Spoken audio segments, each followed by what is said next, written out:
Yo les amis, c'est le Joe et bienvenue aujourd'hui pour une nouvelle vidéo. Encore, c'est reparti. On est là, c'est la reprise. Toi-même, tu sais, ça maintenant, ça va faire quelques vidéos que j'ai repris.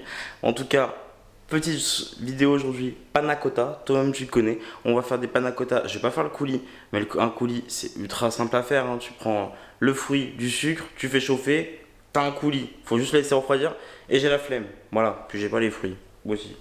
Voilà, mais j'ai un coulis déjà à la framboise que je kiffe.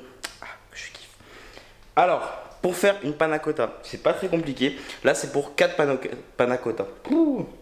Donc, bah, après, tu fais tes petits calculs. Pareil, ce sera en description la recette. Comme d'habitude, toi-même, tu sais. Donc, il te faut de la gélatine. Là, tu as une feuille et demie, plus la moitié d'une.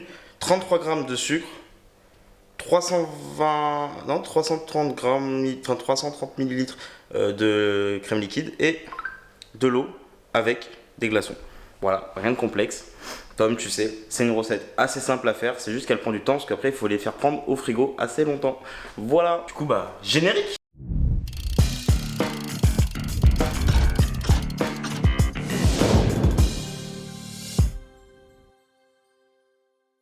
J'avais oublié, mais il te faut aussi soit des gousses de vanille. Moi j'ai oublié d'en acheter, donc normalement il t'en faut une et demie à peu près pour 4 panna cotta. Moi j'ai l'extrait de vanille, voilà, enfin l'arôme vanille, c'est pareil. À mon goût, c'est pareil. Donc je vais faire avec ça.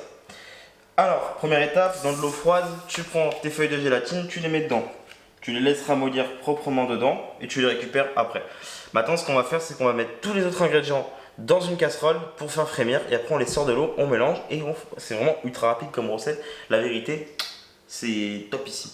Alors, faire frémir, ça ne veut pas dire faire bouillir, hein. Là, le but, ça va juste être de mélanger doucement pour que ça commence à prendre.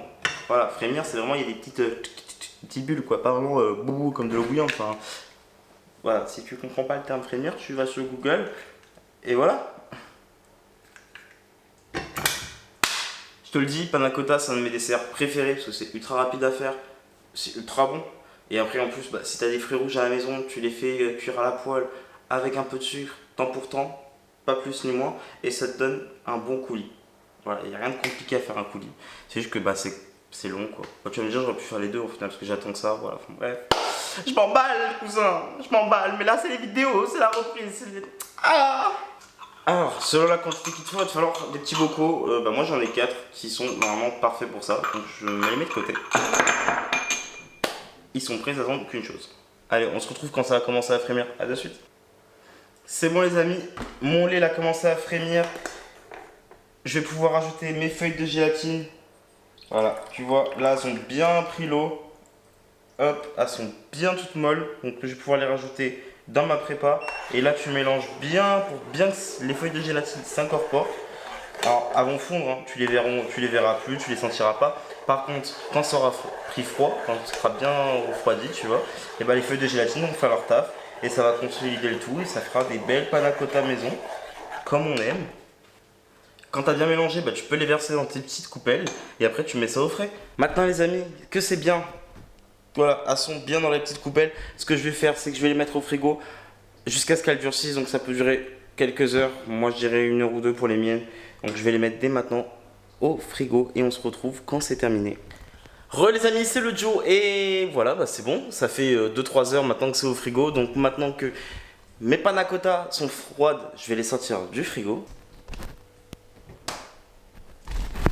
Alors, je vais en sortir qu'une, je vais pas me faire chier à en sortir 10 parce que je vais en manger qu'une là maintenant. Donc, c'est parti. Hop. Bon, les amis, je suis un connard. Je m'en suis pas rendu compte quand je l'ai fait. Mais, eh ben, moi con, moi débile, moi avoir sirop déjà fait, enfin coulis déjà fait. Sauf que mon coulis il est périmé. Du coup, bah, je vais faire un coulis maison. Bon, j'ai ressorti ma panna cotta.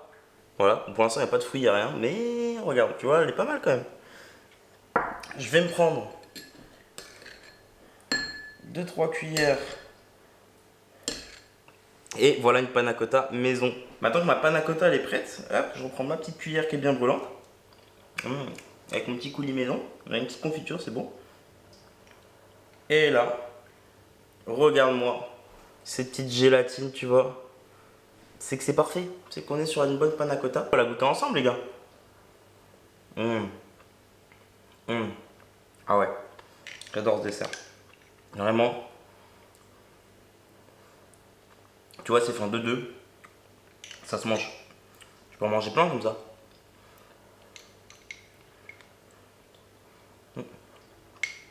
Avec le petit coulis là que je viens de faire maison. Top. Du coup, je vais manger ma petite panna cotta. Si t'as kiffé cette vidéo, t'as envie de refaire une panna cotta chez toi, n'oublie pas de laisser un pouce bleu. Commente si tu veux me dire ton avis sur cette recette. Et n'oublie pas de liker aussi, voilà quoi. Liker, abonner, tout ça quoi. Du coup, on se dit à la semaine prochaine pour d'autres vidéos, lundi, 18 h. Salut!